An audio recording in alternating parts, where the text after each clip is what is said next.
Okay, friends, we'll go ahead and begin with reciting the Namo Tassa and the three refuges for those who like to begin with that.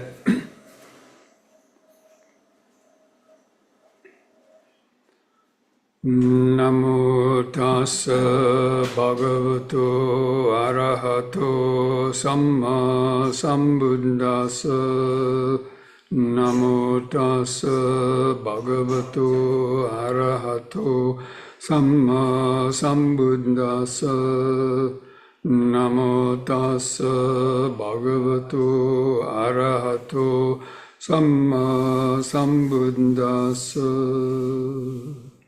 Buddhang saranang gacchami, Dhammang saranang gacchami, Sanghang saranang gacchami, Dutiyampi Buddhang saranang gacchami, Dutiyampi Dhammang saranang gacchami, Dutiyampi Sanghang saranang gacchami, Tatiyampi Buddhang saranang gacchami, Tatiyampi Dhammang saranang gacchami, Tatiyampi Sanghang saranang gacchami.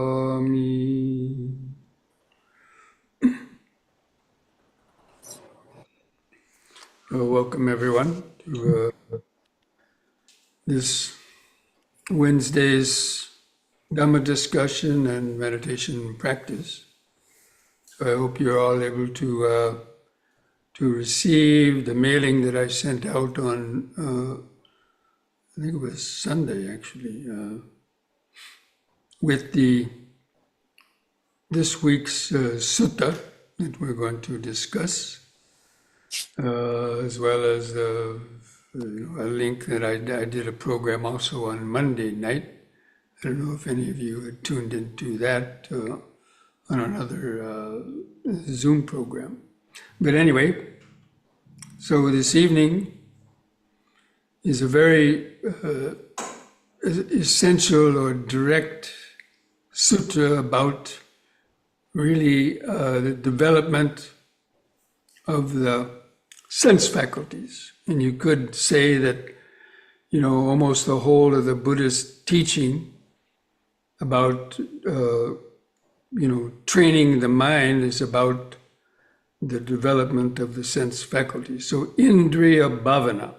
Indriya means the faculties, usually it's the sense faculties of the six sense faculties of the eye, ear, nose, tongue, body, and mind. And it's through these senses that we experience the world. And the bhavana is the development.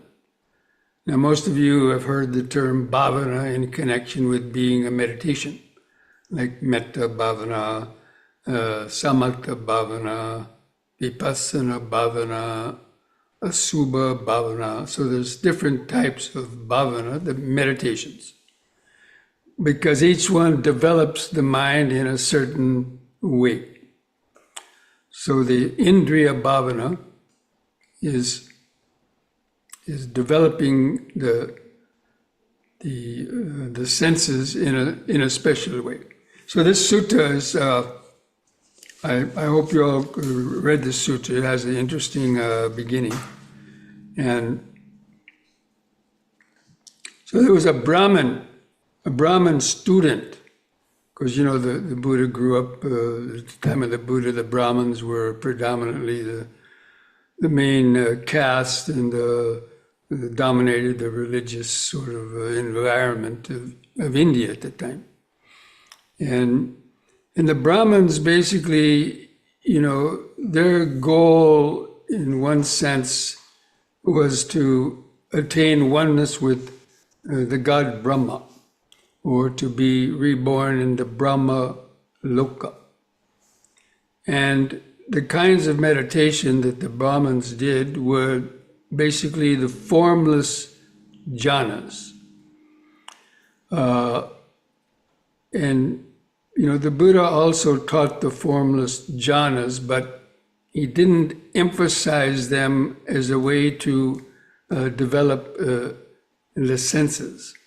They were used for develop higher states of concentration and the formlessness.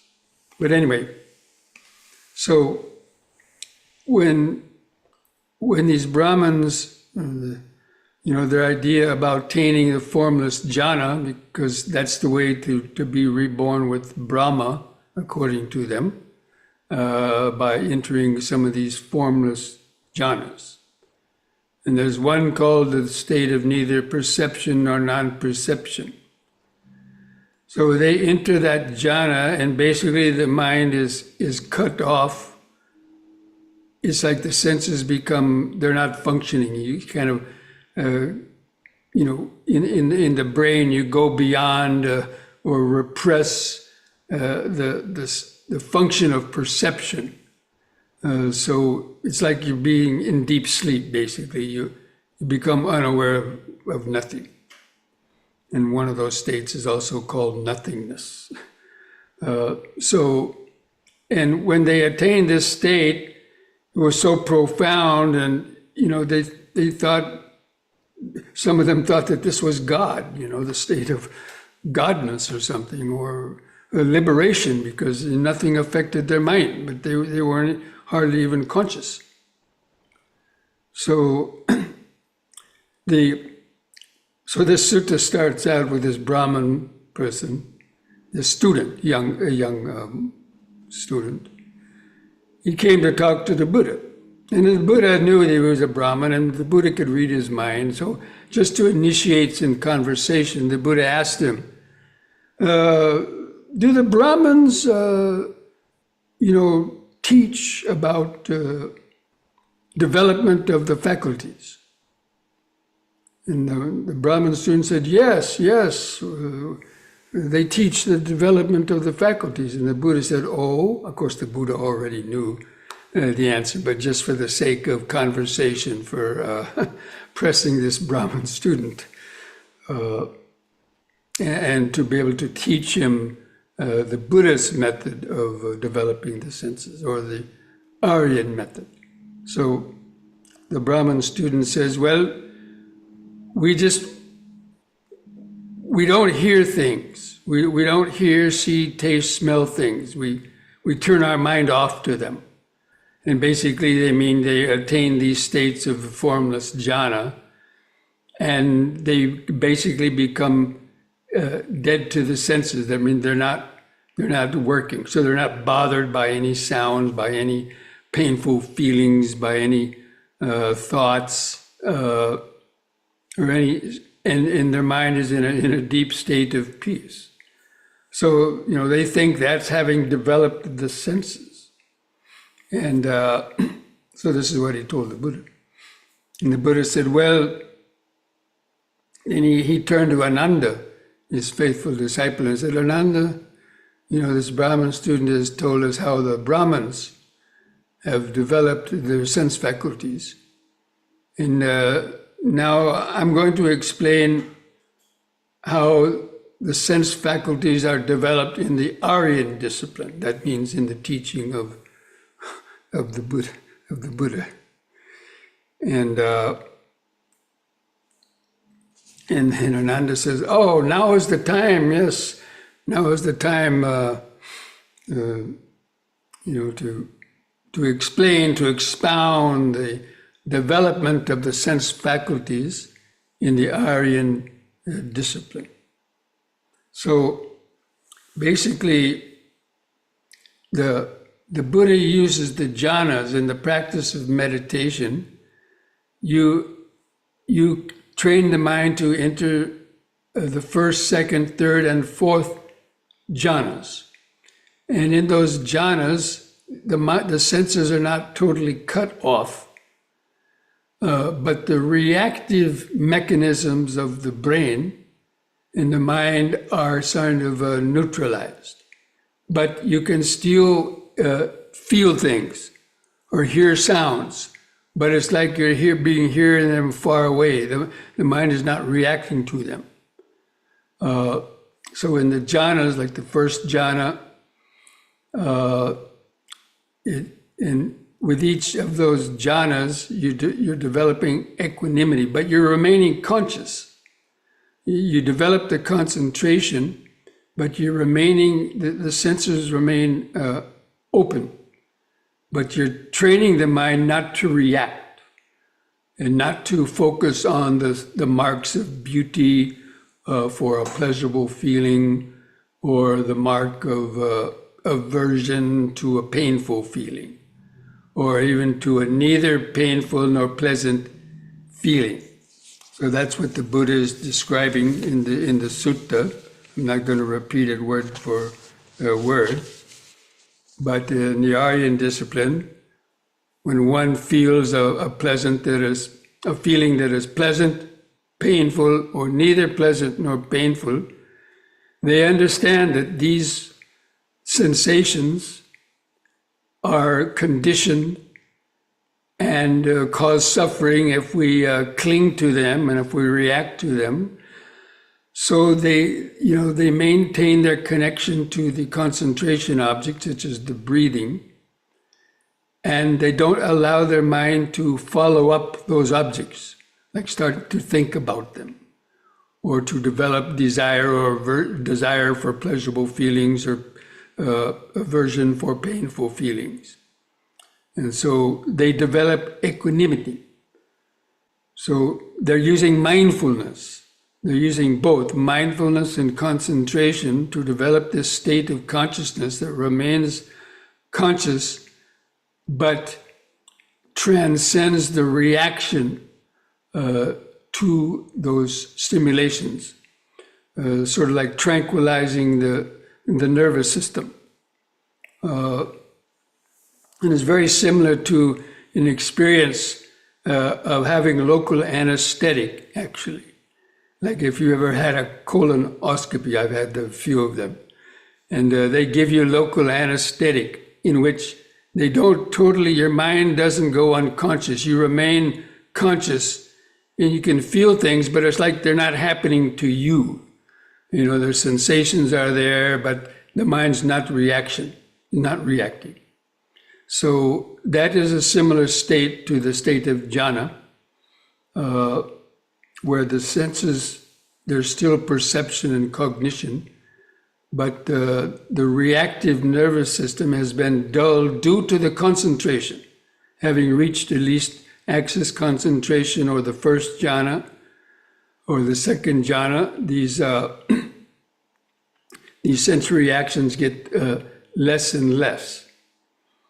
So, and you learn how to contemplate the various sensations. So you understand how they're conditioned, and you learn to endure them rather than trying to shut them out. You learn to endure painful body sensations, endure annoying sounds, or anything else that comes up. But it's due to the concentration. That's why without the concentration, you're not likely to gain that ability to develop equanimity, because equanimity only arises really in the third jhana, and it gets purified in the fourth jhana. There's a lot of misconceptions about jhana, that you lose all sensory contact and so on. And that's not true. It's true in the formless jhanas, but not in the lower, what is called the form jhanas, because that means that there's still forms available, but the mind's not reacting to them. So that is what the Buddha explains as being the development of the sense faculties, the restraining of the reaction to the sense faculties, and the attainment of equanimity.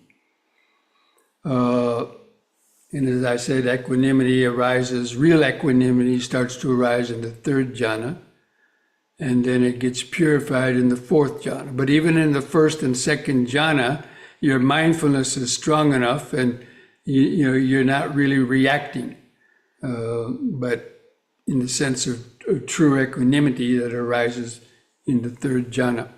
So anyway, this is how the Buddha explains the development of the sense faculties, not deadening them, but learning how to not react to them and developing wisdom toward them, knowing that all these things that you're experiencing, sight, sound, smells, taste, touches, basically they're just sensory vibrations. And you learn to develop that a kind of understanding and not allow the mind to chase after the perceptions of the objects due to our habits and the way that we've lived. We're constantly reacting to the various things that we see or hear, smell or taste, form our likes and dislikes. So we're deadening the mind to those reactions that would bring up the attraction and aversion and the associated thoughts and so on. So the normal, then the Buddha, near the end of the sutra, he talks about the three development of the faculties for the three different types of persons. So the normal person, reacts to things. And in the person in higher training, once a person has attained the state of the Sotapanna, then they develop the ability, and also another aspect of developing the senses. If you experience a painful feeling, you can actually turn it into a pleasant feeling. And if you experience a feeling that is painful, you can turn it into a pleasant feeling. And so, like in meditation, I mean, this is part of meditation training. When you're sitting and meditating and you're feeling like a lot of itches on the body or stinging or biting sensations or other aches or pains, normally we see the aversion in our mind to it and the desire to want to change it or get rid of it. But instead, you develop this understanding, restraining the reaction, and then it's really, well, it's not really that bad, and you learn to endure it. And then you can enjoy observing these various unpleasant sensations, but they're no longer unpleasant anymore. You're getting some kind of happiness out of knowing that you don't have to react to them all. And so joy actually arises through this type of restraint and wisdom that arises that knows that you don't have to react to everything, even unpleasant sounds or smells. The same kind of training is developed. We train ourselves through the vipassana that, this is just a hearing vibration. There's no good or bad about it. It's just hearing vibration or smelling vibration. So this kind of wisdom helps you develop that kind of, restraint through mindfulness and wisdom. And that helps you then also to attain the jhana too.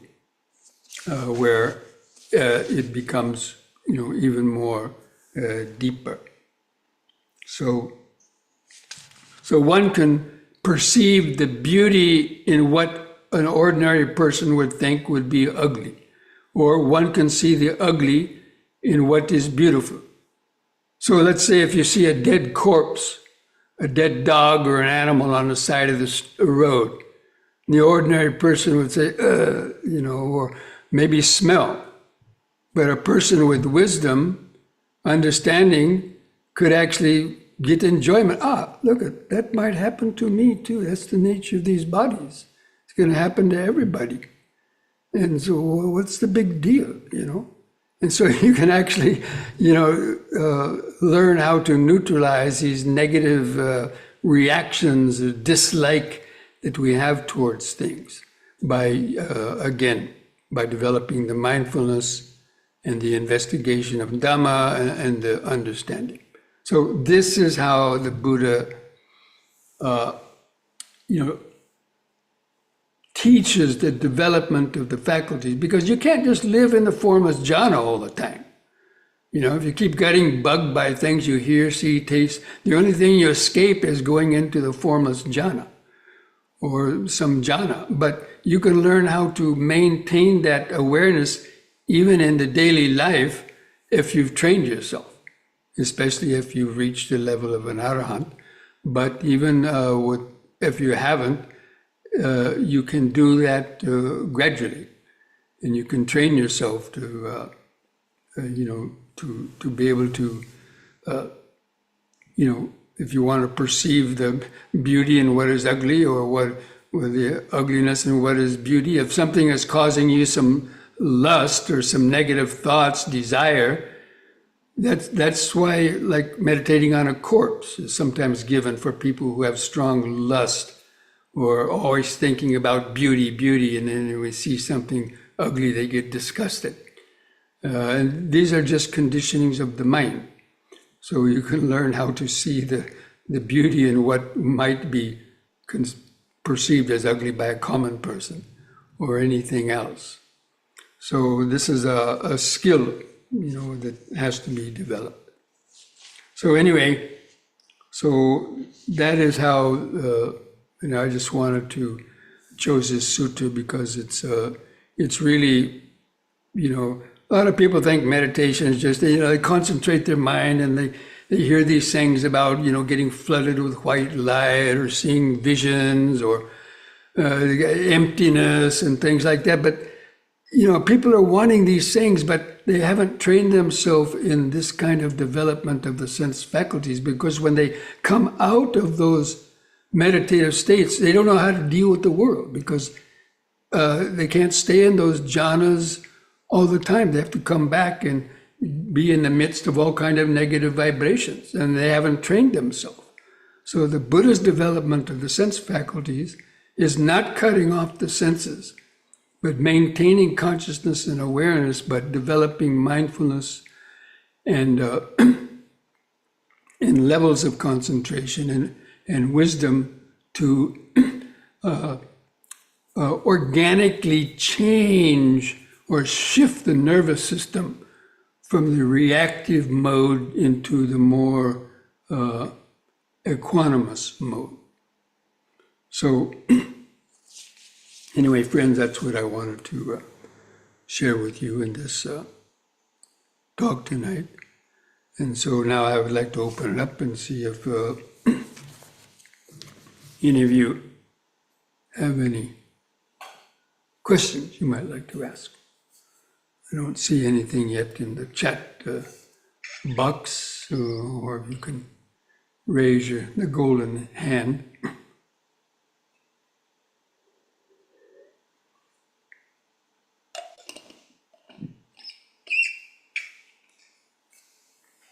Okay, I see a golden hand there. Jennifer. Yes, Bhante. Hello, Bhante. And thank you so much for your wonderful teachings. What you just said, it is just so true. And I just wanted to just let you know about an experience. I went overseas to Colombia and I had a very dangerous experience. And if it would have not been for the Vipassana equanimity meditation that I've been practicing, I would have been in a very dire situation. So that is all I wanted to say. Thank you, Bhante, so much for all your teachings. Yeah, I mean, that's true. That's when the rubber meets the road in practicing Dhamma, not just sitting in meditation, being able to hear things come and go and all that, but when you're out there in the world dealing with all the negative vibrations, and even now with all this chaos going on in our own government and changes going on, people are reacting and getting upset, and so this is really when we need to have that have developed that training. You can't leave it off to the end and think you're just going to immediately be able to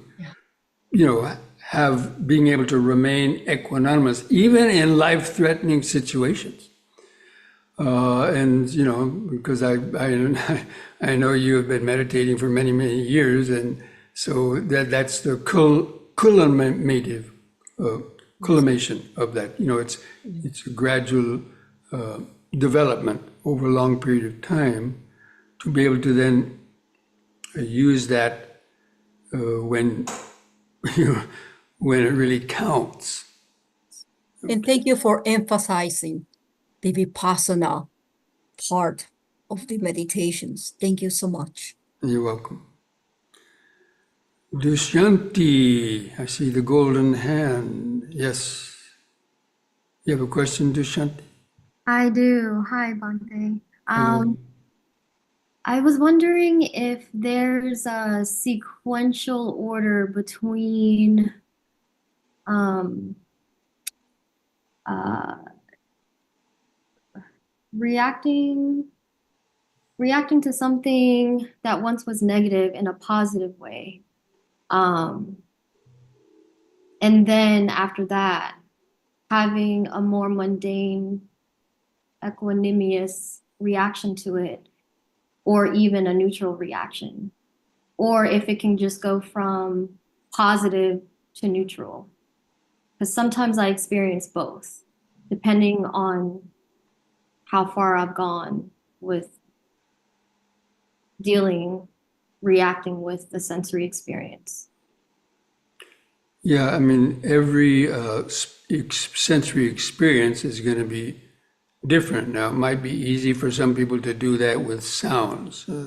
Some people might be able to do it with, body sensations, and also the intensity and the state that you're in at the time. The reaction is going to be different. But yeah, sometimes we have to react to things. I mean, like if you see somebody driving and darts out in front of you, you can't just sit there and say, oh, seeing, hearing, hearing. You have to react, right? You have to react, and then, but hopefully in a skillful way. And then you can reflect on it afterwards, and to come back to a more deeper state of equanimity. So, when something needs to be done, we can act. So there's we have to live in both worlds, relative truth and absolute truth. So on the relative truth, there is kind of beautiful and ugly and good and bad and so on. And we have to live in this world, and we have to deal with people sometimes in those. But our reactions, the mainly is it's to prevent ourselves from breaking a precept, for example. Your buttons get pushed, and then you might break a precept, and then you would suffer on account of that. So, otherwise, if we can react, and even if we have to raise our voice towards somebody to kind of prove a point or something, we're not doing it out of anger or hatred. We're doing it out of compassion. But then afterward, we can reflect on it and say, okay, maybe I shouldn't have, said that. But we live in this world where people are going to take advantage of you and walk all over you if you don't sort of stand up to certain principles and so on. Sure. So you're saying that there are some innate biological responses to fear that can protect us, and that could be beneficial. But then there's also some boundary setting that we need to do so that we don't so that we're not taken advantage of by fools or by situations where we can be taken advantage of. So in those scenarios, reacting to sensory experiences could be quite appropriate for us to give metta and karuna to ourselves. But then in other situations, like examining, looking at a dead skeleton or a fading skeleton on the road, that might, for normal people, make us feel disgusted. But then you can view the opposite to build equanimity on a mundane level. But then you can also just go from the unpleasant experience to a neutral feeling, like, oh, there's that. and that will be me. Okay. That's what I'm hearing you say, Bhante. Yeah, there's many different ways and levels of where people can apply and practice these, the things that we hear about, in the Dhamma. So Thank you. I appreciate it. Sorry it's dark. I'm trying to figure out where I have internet in here where I'm not disturbing anyone. The kitchen isn't a good place for that. Thank you, Bhante. I appreciate that. you're welcome.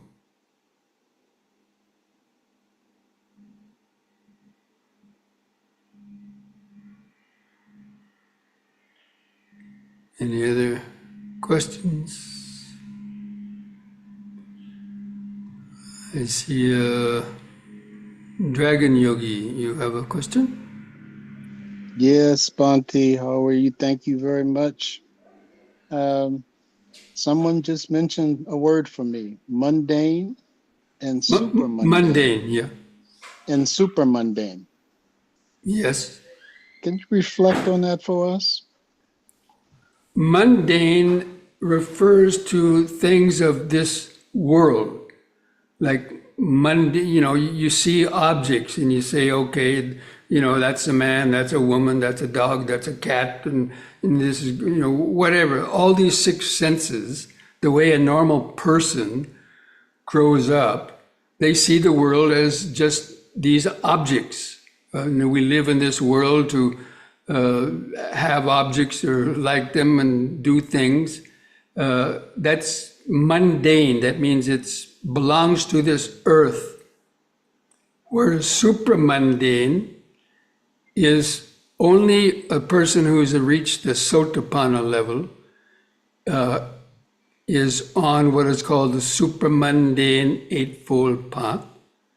So the mundane eightfold path is what the average person is practicing until they've reached the level of a Sotapanna or beyond that, because their wisdom is not fully developed yet. But once the criterion is really the experience of no self, where you realize that even the sense of I consciousness, seeing things in a subject-object way, with its attachments and aversions, this is the web of suffering. And when you see that, that's the key. That's why it's called the beginning of the end, entering the stream. And that's the supramundane way of seeing things, is seeing things as being impermanent, as a cause of suffering, as if you cling to them, and as me, as being I, me, and mine, and clinging to things. That is the mundane way.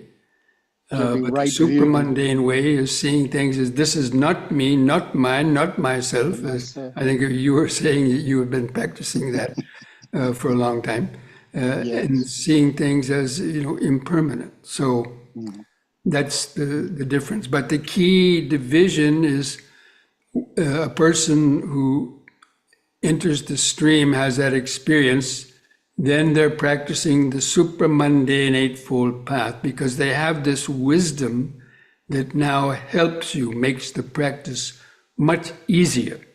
It's like rolling a ball up the hill. The average person practicing Dhamma, they struggle with hindrances and overcoming their desires and habits. And it's like pushing a big boulder up a hill, and it takes a lot of effort.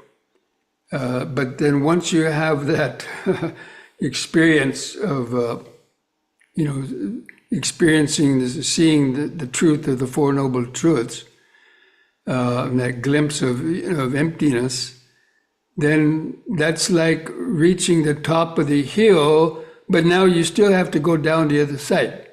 And you have to be careful going down the other side, but at least it's not so painful as going up. Yeah, I know that. I've trekked in the Himalayas for 40 years, and I know that going uphill is much more painful than going downhill, but you have to be careful going downhill because if you go too fast, you might trip over a rock and something like that. So, yeah, so that's the difference between the mundane and supramundane. This also, I'm sorry, it reflects back to the last sutta that you had us read as well, the Samaditi. Yeah. So many sutras are related and interrelated. They all kind of just highlight different perspective of the same things. You know, the taste of Dhamma is like the ocean. Anywhere you put your tongue in the ocean, you're going to taste salt. So anytime you put your tongue on any aspect of Dhamma, you're going to see, liberation in that. Okay. Whether it's the precepts, it's the concentration, wisdom, and so on. Thank you, Bhante, full of gratitude and appreciation. Thank you, thank you, thank You're you. welcome. Yeah. Okay, I see another golden hand raised up. Kimberly. Hi, Bhante. Yeah, it's funny with the sutras. Every time I hear a new talk, I'm like, they read my mind, you know. But on another note, I am not getting the suttas from you, and I even changed it to my Gmail account because you had mentioned something about using Google. So I had originally signed up to get them with my Roadrunners, so then I changed it to a Gmail, but I'm still not getting them beforehand. Really? Then send me but have you sent emails to me, right? I think I just went to the website and signed up for like the newsletter or something like that. Oh, yeah. Some people have had some problems with that, but I keep getting a message that it says from Google if people have other email things not associated with Google, then they didn't add it to the list because it's a Google group list, and so I could send it to you separately. You know, I do that with a few people. If you're not getting those emails, I'll try again. send me an email to that effect, and I'll make a note of that. And then when I send out the list, I will send out a separate mailing with these email addresses. I mean, I can send an email address to anybody, but it's not the Google group thing, you know. Okay. Yeah.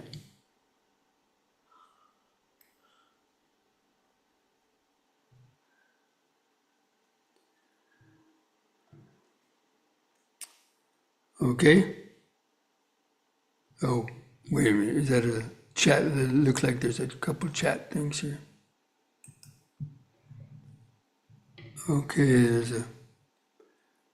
is the Indriya Bhavana Sutra related to the Chula Shunyata Sutta?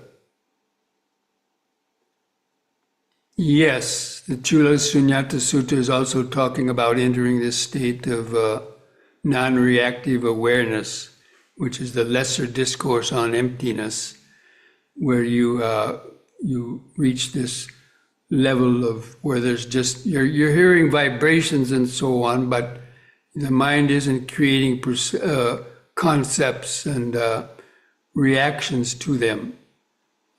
So yeah, you could say they are related. Again, there's a lot of sutras that are related, but each one kind of gives just a different kind of light on the same subject. That's why it's good to read a lot of different suttas, and you see the marvelous way, the Buddha, magnificent way that he was able to, teach the Dhamma in so many different ways that, if you can't get it one way, maybe you'll get it another way, So, okay, then, what time is the new Buddha statue installed at Low on Saturday? Is there a ceremony? Actually, we hope to do it Friday evening at about 6. And we have the statue already in the building, but it's kind of not hasn't been formally unveiled yet. So it's ready. And so it's going to be, hopefully it's going to be Friday evening, not Saturday, Friday. That's the first night of the Wesak. And so anybody who, lives nearby, you're certainly welcome to come. And there's going to be a lot of free Asian food, Sri Lankan food, mostly Sri Lankan food, maybe some other types, but food stalls that they're giving it, people are offering it free for Wesak. And then all the other things that are going on is sort of be like a carnival atmosphere, carnival atmosphere. But the following Sunday, we're going to have a more normal type of Wesak on the 18th, a more formal Wesak thing where it's just mostly pujas and dana and then dhamma talks. Okay. So this last question, is there a replay for Monday session, the Aditana Parami?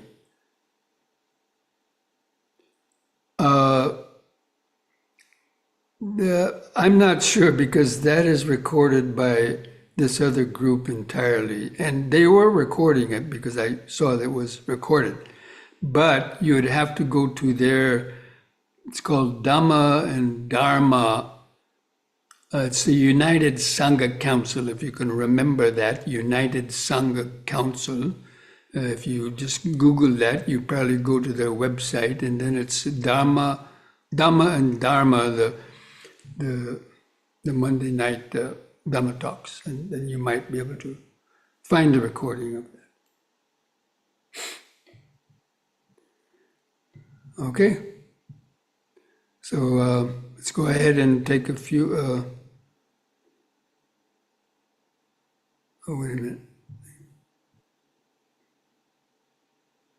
So, thank you for informing about the 18th. I only knew about the 18th a few days ago. I wasn't even informed that it's being held here, at Low. And I thought our only Wesak program was on the 9th and 10th. And just a few days ago, they said they forgot to send me the notice about it, but it's okay. It's not a big deal. Oh, thank you, Bhante. There's a couple of people who are confused about that. There's like a whole uh WhatsApp group that thinks that the 18th was replaced by the 9th and the 10th. So I'm gonna tell them now that all three are happening. Yeah, tell them that there will be, it's from about 9:30 in the morning on the 18th until about 2 p.m. Okay, thank you. Okay. Okay, friends, so let's take a few minutes break and then come back to do some deep breathing and some stretches and sit for our meditation. Okay? See you back in a few minutes.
Okay, friends.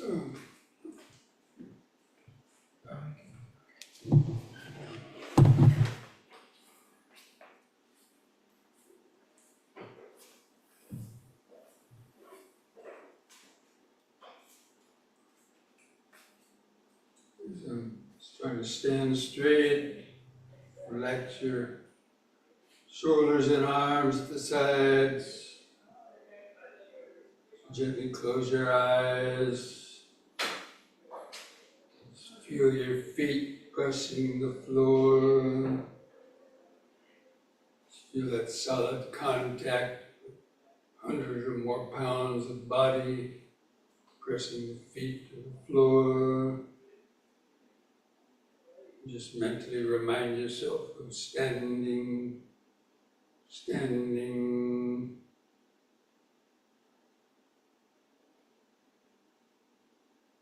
Feel your arms and hands hanging at the sides. Feel your fingers.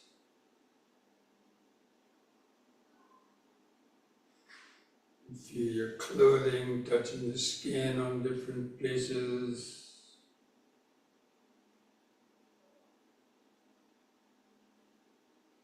Feel your head balanced on top. Feel your eyes resting in the eye socket. From that point on the eyes, try to feel the outline of the standing body. General sense of the head on top, arms at the sides, clothing touching the skin, feet pressing the floor. If you can, just hold that outline of the body in the mind's eye and begin some deep, slow breathing. Take 2 or 3 seconds to expand your abdomen, rib cage, and upper chest. Feel the air coming into the upper lungs and chest. Hold it in for 2 seconds and slowly breathe out. And feel the last bit of air going out. Just take a few more deep, slow breaths like that, developing this mindfulness. Breathing in, letting go of the past and future. Hold the air in. Breathing out, standing here and now. Breathing in, letting go of the past and future. Breathing out, standing here and now. Breathing in, feeling the whole body.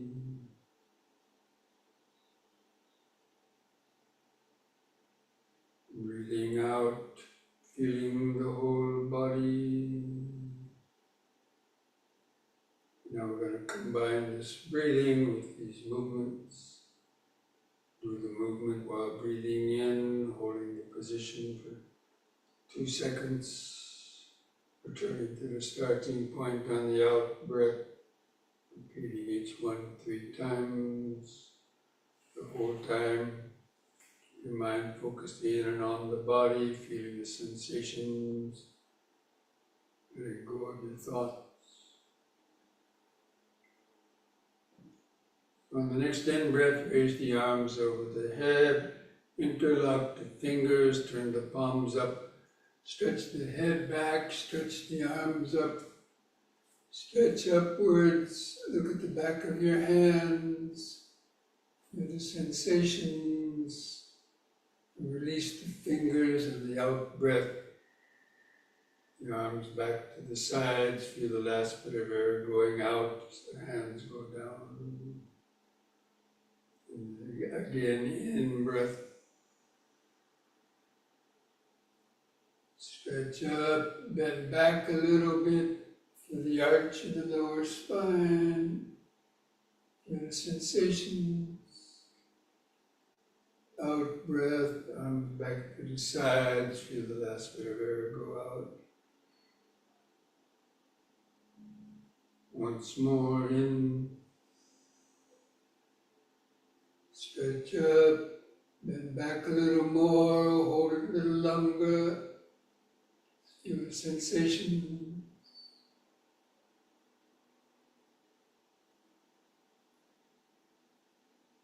Out breath, arms back to the sides, feel the last bit of air go out. Just relax, feeling the body, feel the increased sensations, the activation of cells, the increased oxygen, movement, the life force.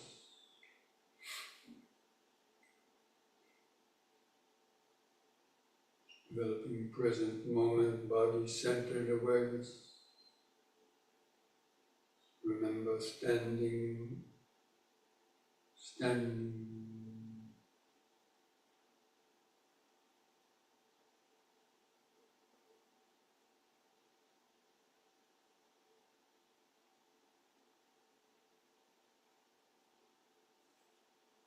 Okay, next, on the next in breath, lift up on the balls of the feet while raising the arms over the head.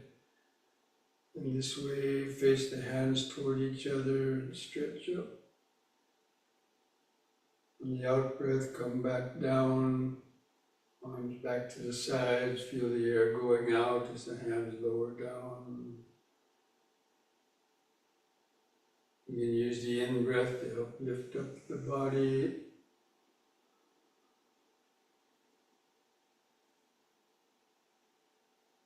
Out breath. Feel the air going out, the arms moving down. Once more, in.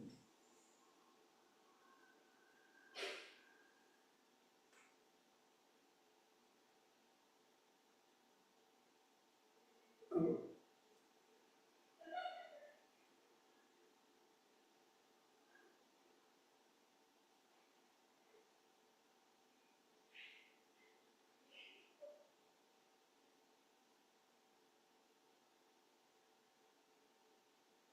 Keep the outline of the body in the mind's eye.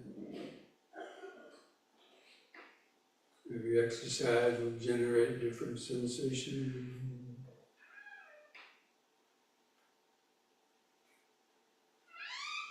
Let your thoughts come and go in the back of the mind. Keeping vibrating sensations, body in front of the awareness. Stand.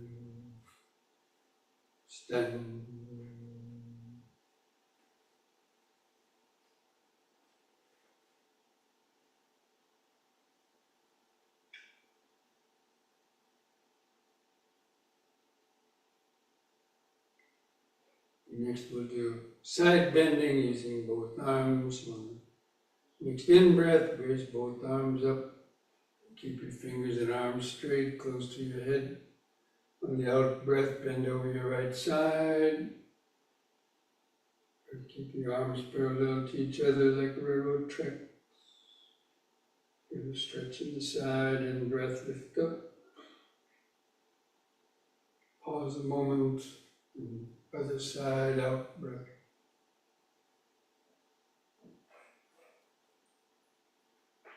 In breath. Keep alternating sides with the breathing.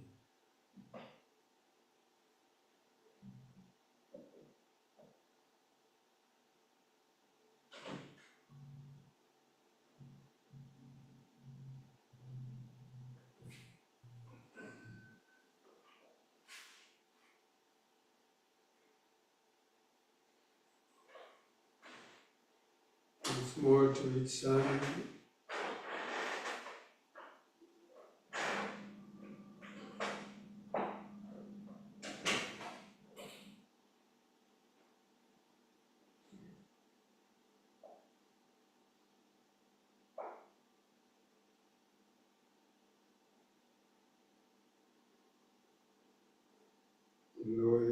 times the out breath. Keep feeling the body, don't let the mind wander.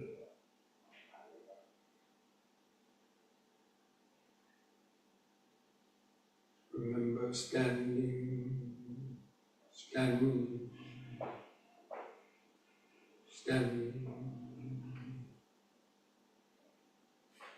Your clothing touching the outer skin, subtle life force vibrations under the skin.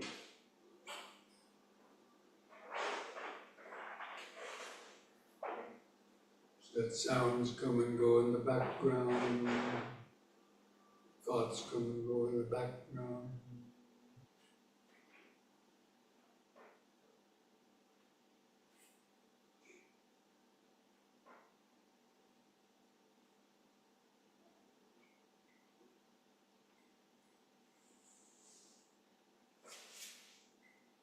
You know, spread the feet apart, about 3 feet, wider the better.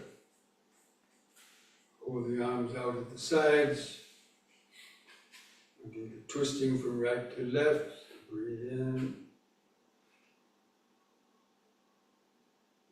On the out breath, twist to the right. Keep your eyes focused on the hand going back. In breath, back to the front. Let your feet turn with the body and twist to the other side. Out breath.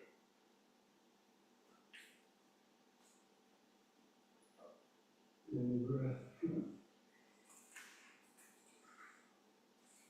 Keep alternating sides. Out breath.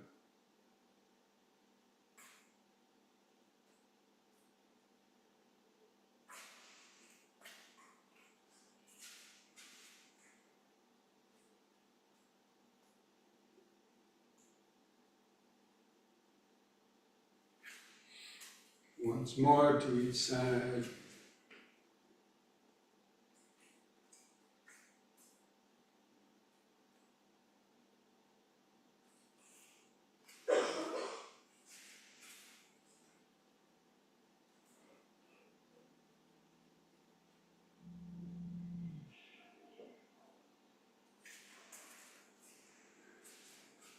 Relax.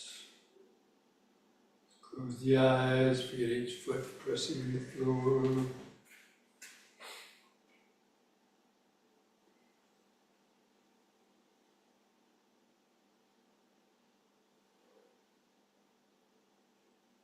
Present moment, body-centered awareness.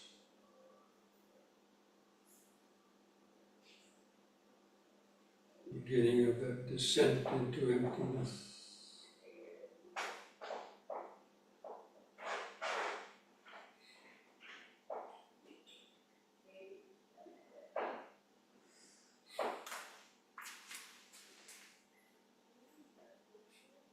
Next we'll do the forward and backward bending. The legs apart, the hands touch the front of your legs. We'll breathe in. On the out breath, bend forward, keep the head lifted up, looking out straight ahead. Let your hands come to your kneecaps. Try to flatten the spine, keep the legs straight. The in-breath, lift up. Move the hands under the buttocks for support. On the out-breath, bend back. Keep your eyes open, feel the arch in the spine. Carefully lift up on the in-breath. On the next out-breath, come down a little farther. The hands below your knees. So keep the head lifted up, legs straight. Feel the extra stretch in the back of the legs. As the little bones in the lower spine stretch out.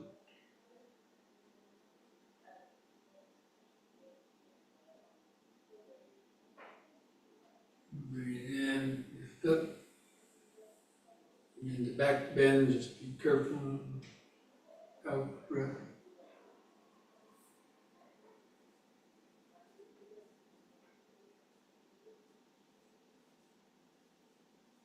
breath lift up. The third time, let the hand come down as far as you can towards your ankles or feet, and hold on a little longer. Let the little bones in the lower spine stretch out. Keep your legs straight, below sensations.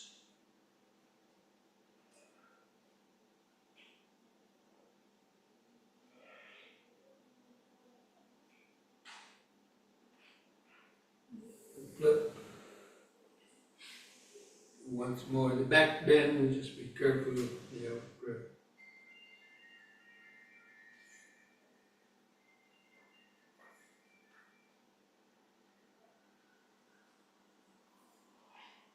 In breath, lift up. And the out breath, just relax. Keep feeling the body. Each foot pressing the floor, hands at the sides, clothing touching the skin, head balanced on top, eyes in the socket. This body exactly as it is, here and now. Present moment, body centered awareness.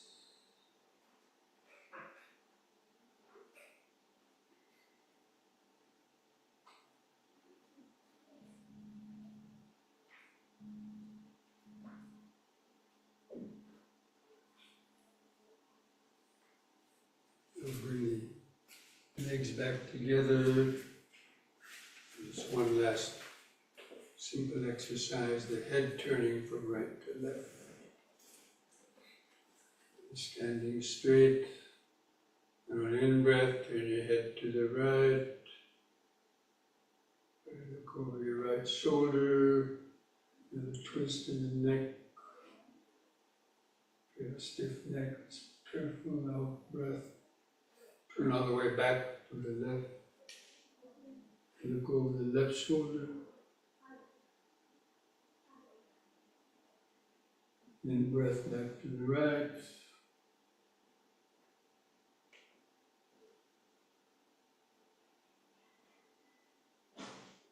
Out breath left.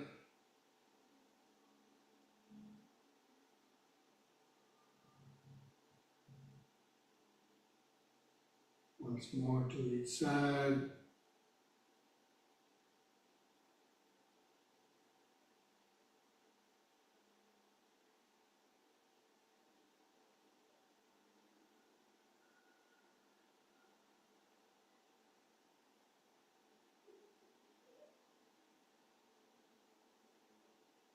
On the in-breath, let the head stop in the middle.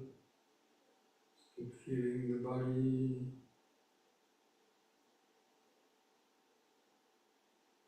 The vibration in the body.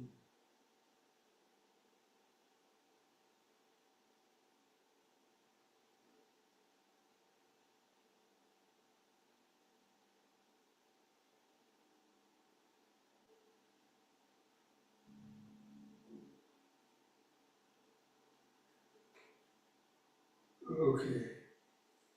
Now let's come back to our seats. Get ready for the sitting.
Okay, friends, just get comfortable with the sitting posture.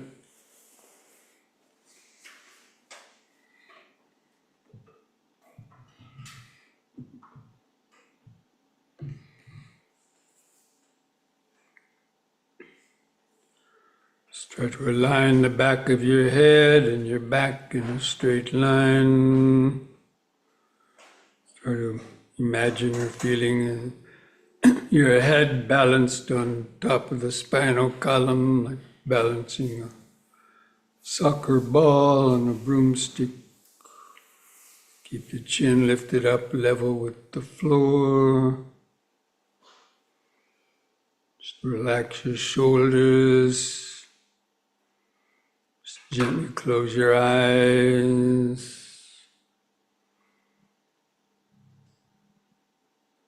Just feel your eyes in the socket. From that point, just try to feel the outline of the sitting body.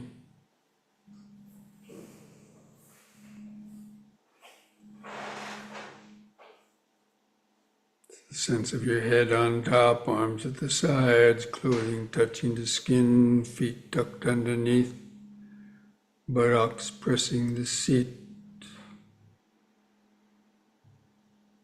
Our body is just a collage of all those different sensations,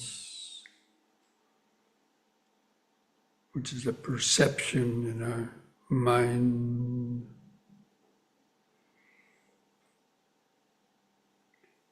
And begin some deep, slow breathing again, like we did in the yoga session.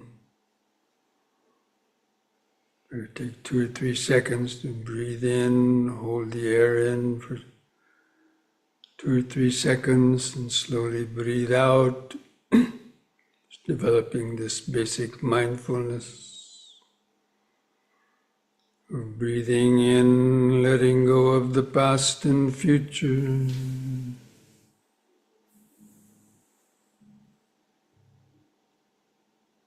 Breathing out, sitting here and now. Feel the last bit of air go out. Breathing in, letting go of the past and future. Hold the breath a second. Breathing out, sitting here and now. Breathing in, feeling the whole body.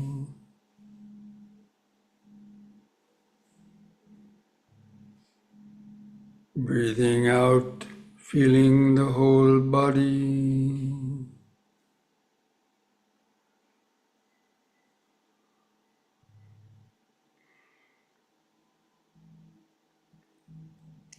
Now we're going to count the breaths from 1 to 10 to develop a more continuous concentration on the breathing. I'll do the counting for you. Just try to follow it with your breathing and concentration, just letting go of your thoughts. So with the next expanding in breath, mentally count to 1. Hold the breath a second. With the contracting out breath, also count to 1. Feel the last bit of air go out. Next in breath, 2.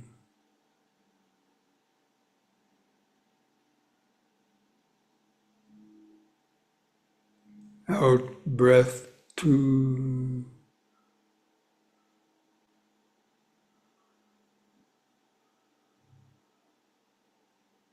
In 3.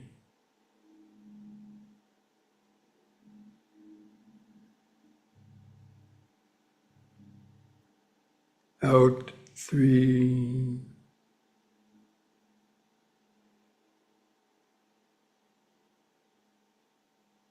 In 4.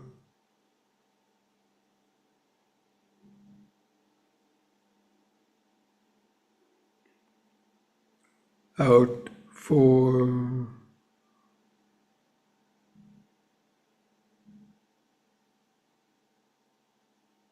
In 5,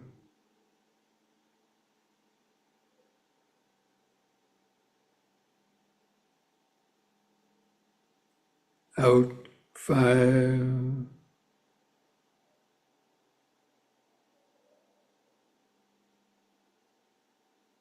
in 6,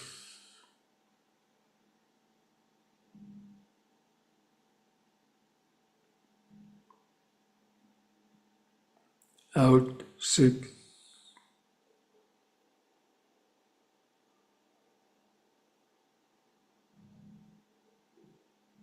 in 7,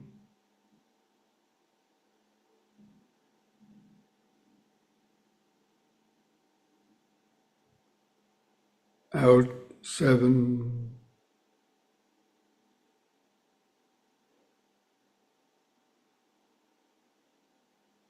in 8,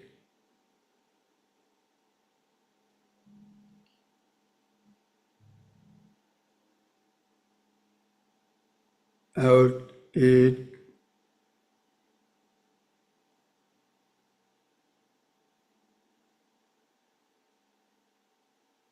in 9,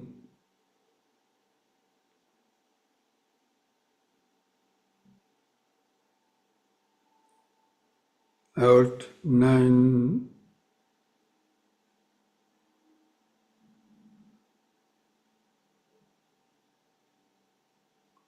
in 10,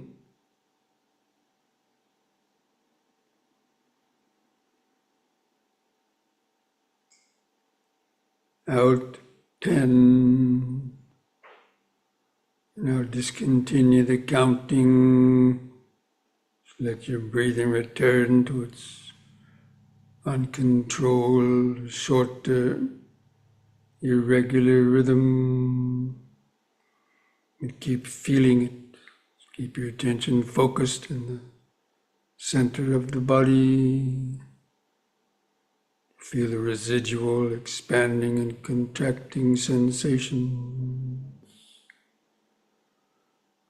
Or if you can feel the subtle touch of air moving in and out through the nostrils, you can focus on that.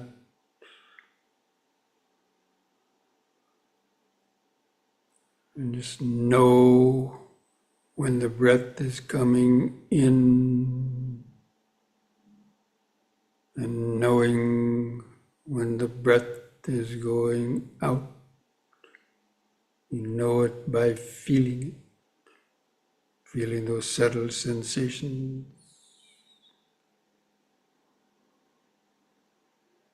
Especially try to feel where the clothing rubs against the skin of your stomach, rib cage, your chest. It expands and contracts to help keep the mind sharp and alert, centered in the body.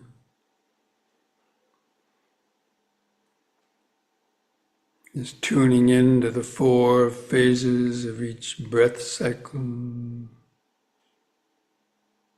The expanding in breath, and the brief pause. The contracting out breath, and the brief pause.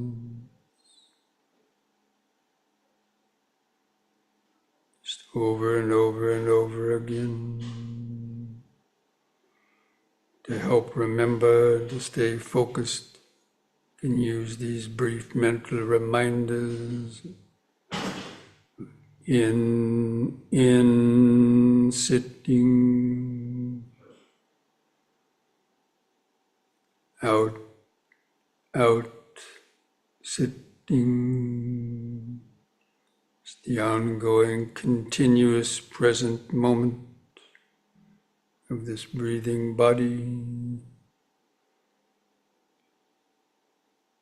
Just make that the main focus of your mindful concentration.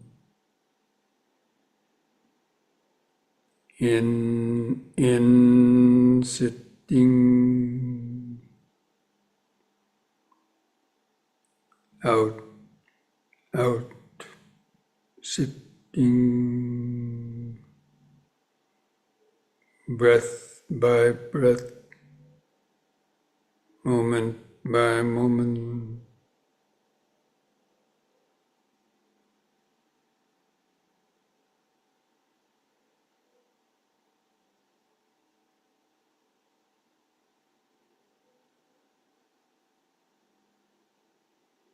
If you still have lots of thoughts, you can try counting your breaths in conjunction with this awareness. Try to count the breaths 1 to 10 by yourself. See if you can make it to 10 on your own, without my prompting.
You can make it to 10 breaths on your own, or when you're ready, discontinue any counting.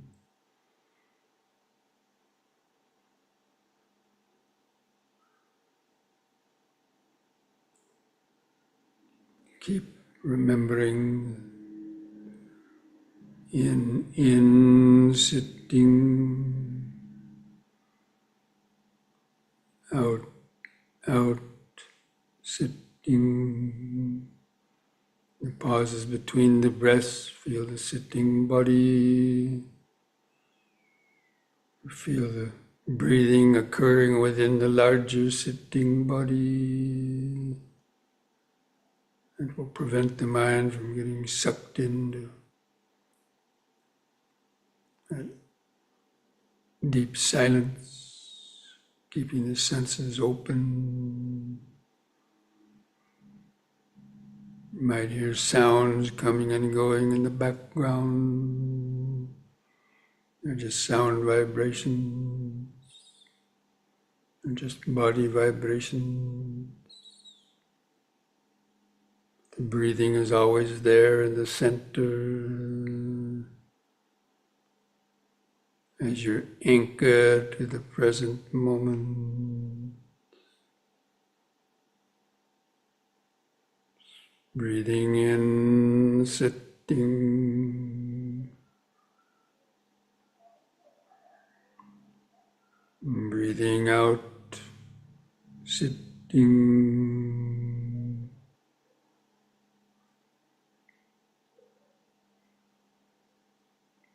Breath by breath, moment by moment.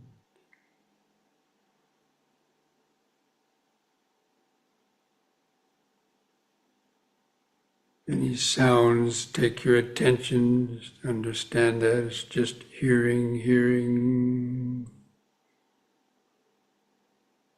But if you think about the sound, that's just thinking. Just letting both sounds and the thinking, let them go. Staying connected, breathing in, sitting. Breathing out, sitting. Start to feel more and subtler sensations in the breathing body. So being alert for thoughts trying to sneak in and steal your attention away. Just let your thoughts come and go in the back of the mind.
Especially be alert, feel the pauses between the breaths. Sometimes those pauses are longer or shorter. In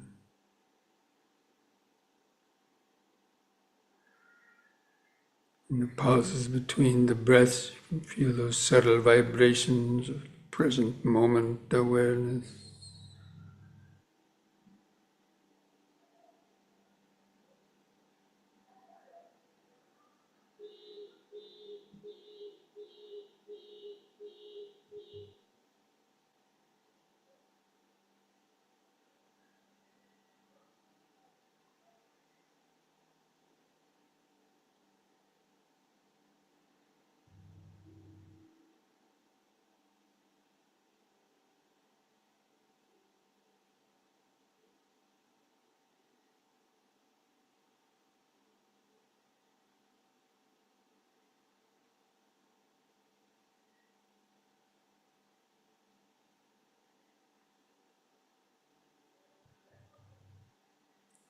Cultivating that understanding or wisdom that Everything you feel or hear or think is just a vibration. Mental vibrations, hearing vibrations, body vibrations.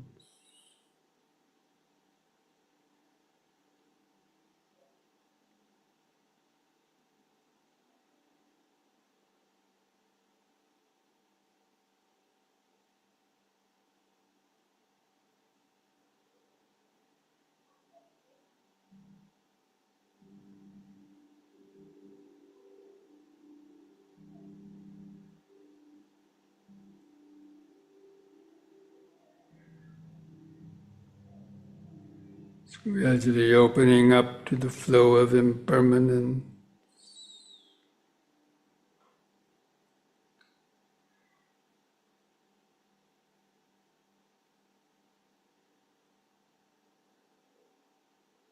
Body sensations, sounds, thoughts coming and going through this body-centered awareness,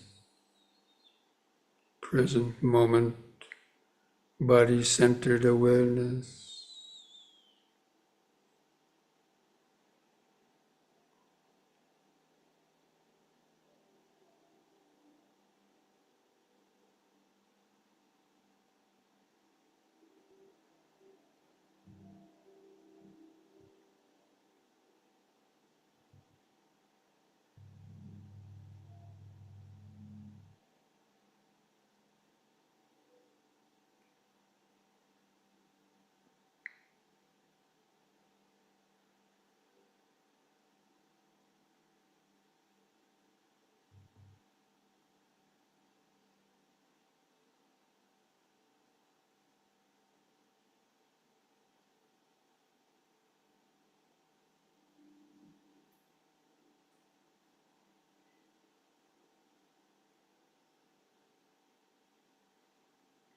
Cultivating mindfulness and concentration.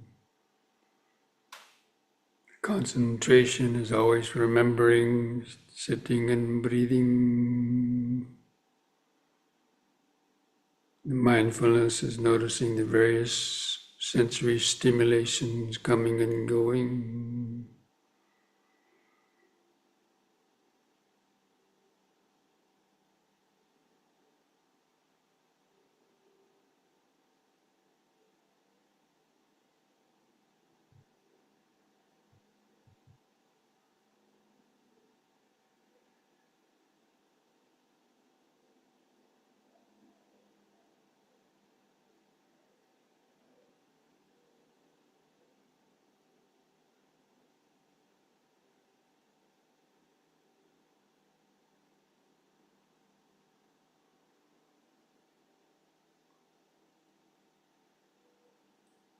You know what the five aggregates are, try to be aware of the five aggregates as they're constantly arising and vanishing. Material vibrations, pleasant, painful sensations, perceptions, which is memory and mental labels,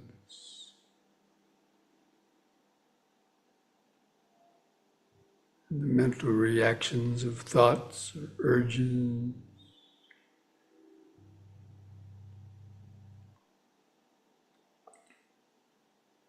And the ego consciousness, any thought or feeling of I, me, or mine.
Breathing in, sitting.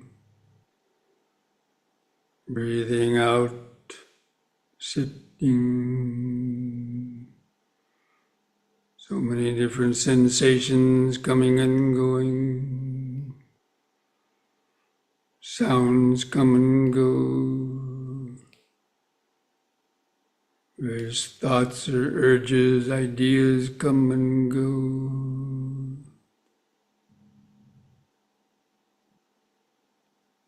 Thoughts of I, me, or mine come and go.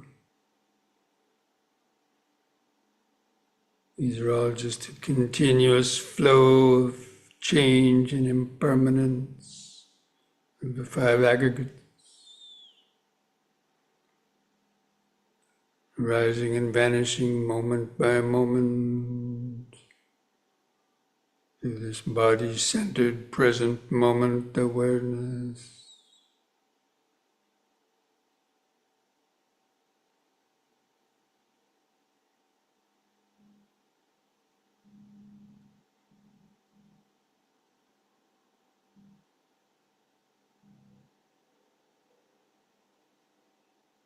Just noticing how quickly everything is just rising and vanishing.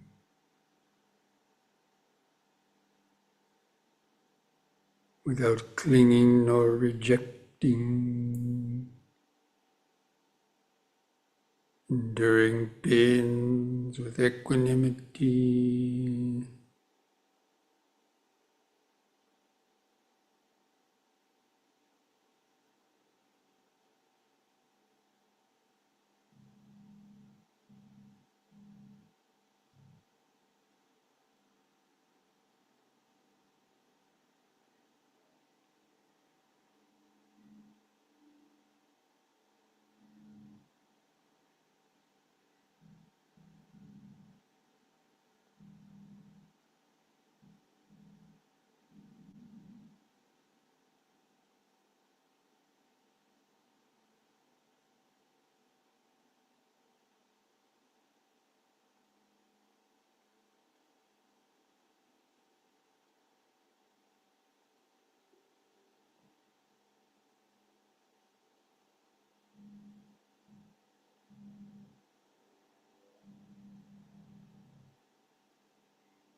If you have a good awareness of impermanence, so many sense impressions arising and vanishing. Just try to get the feeling of being an empty house with nobody home to react.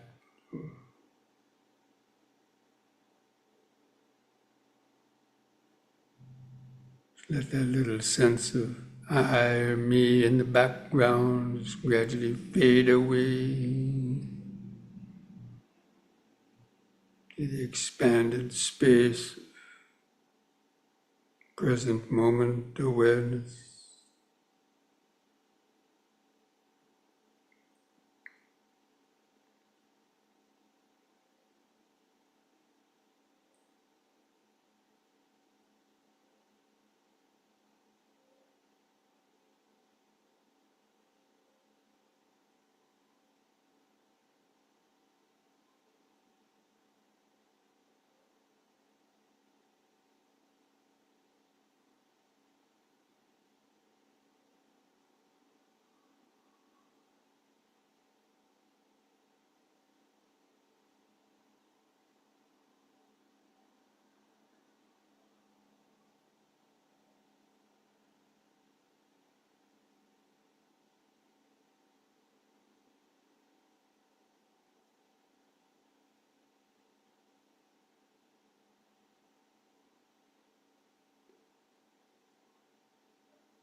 Now let's spend the last few minutes cultivating thought vibrations of Maitri or Metta, loving friendliness to our own body and mind, radiating that outwards to all other beings.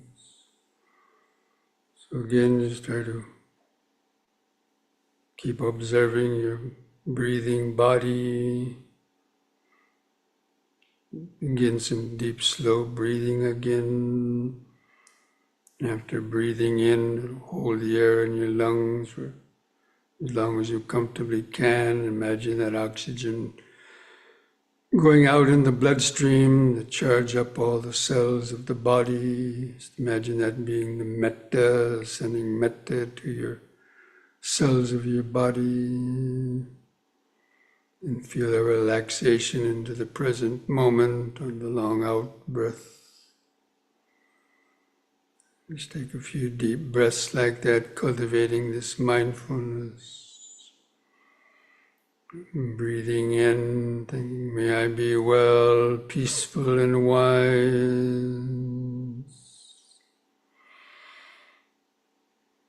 Breathing out, thinking, may all beings be well, peaceful and wise.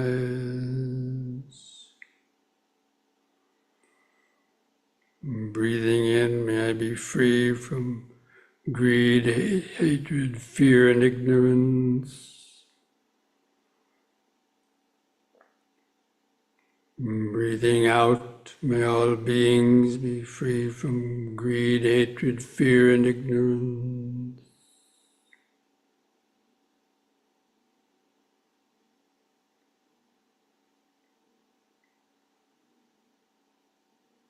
Breathing in, may I cultivate mindfulness, concentration, and wisdom.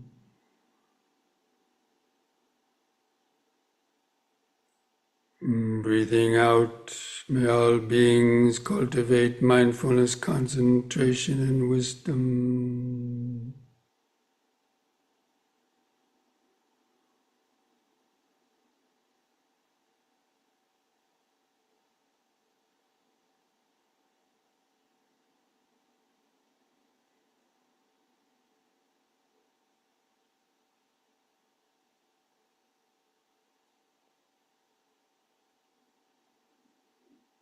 With each out breath, just imagine these thoughts of metta, friendliness, kindness, best wishes going out in all directions to eventually surround the whole earth and beyond.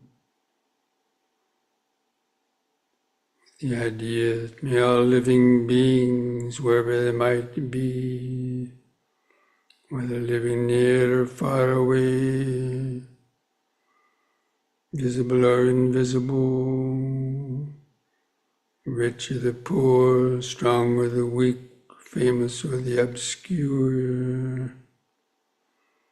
May all living beings be well, happy, and peaceful, free from greed, hatred, fear, and ignorance, free from the self-created pains and sufferings of body and mind due to such unskillful thought, speech, and action.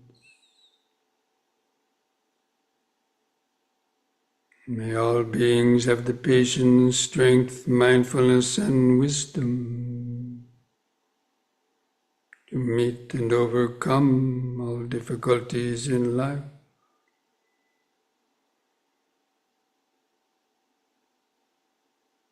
May all beings have the opportunity to hear the teachings of the Dhamma and to learn and practice meditation to help free their minds from confusion and suffering. May all beings be well, peaceful, and wise. May all beings be well, peaceful, and wise.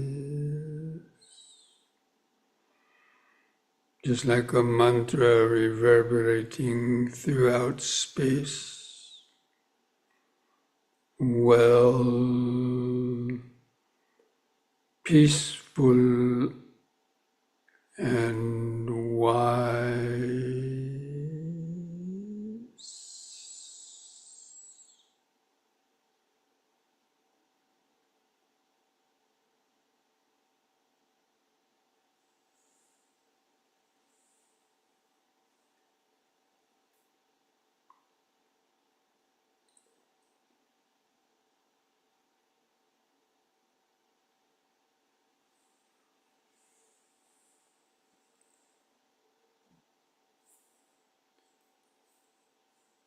Now I invite you to finish this meditation by joining in chanting the word sadhu 3 times slowly.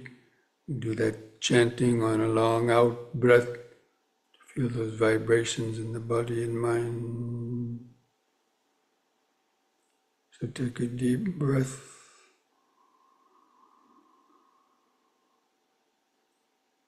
Sadhu.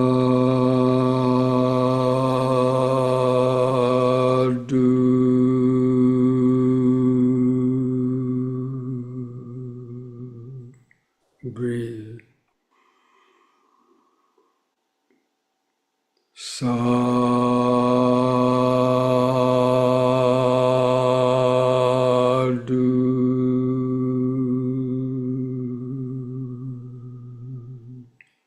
breathe. Sadhu.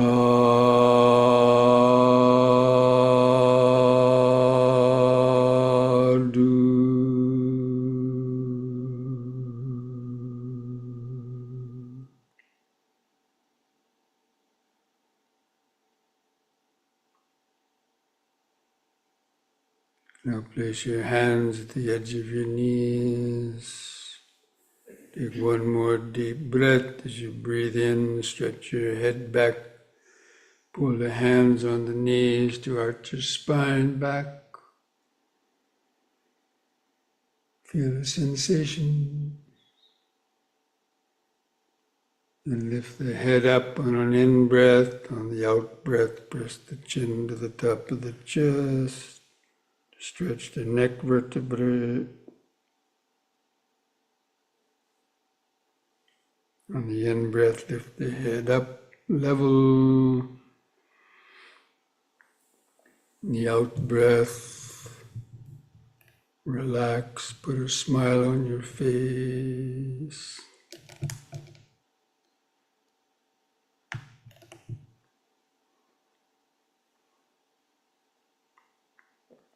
Okay, friends, I hope you're able to have some longer periods of some good mindfulness, concentration, and wisdom.